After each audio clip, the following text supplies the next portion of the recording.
అంటే ప్రభుత్వం ఉంటే పులుల్లో వేషం కడతారా?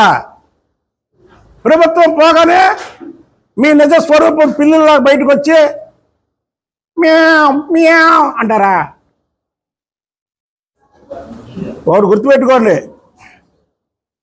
మా నాయకులు చెప్పినట్టు మేము వింటాం, అంతేగాని మీరు ఈసారి ఏదో 2014 నుంచి 2019 వరకు చంద్రబాబు గారి మీద, లేదా లోకేష్ బాబు గారి మీద, పవన్ కళ్యాణ్ గారి మీద ఇష్టం వచ్చినట్టు మాట్లాడడం, లేనిపోని ఆరోపణలు చేయడం, లేదా సోషల్ మీడియాలో మీరు ఏదైనా చేయడం చేస్తే మాత్రం ఊరికనే ప్రసక్తే లేదు. అలాగే ఇంకొక విషయం చెబుతున్నాం, వల్లభనేని వంశీ అనే ఓటు మాత్రం వాడు మాట్లాడకూడనే మాట మాట్లాడాడు. వాడిని మాత్రం క్షమించే పరిస్థితే లేదు.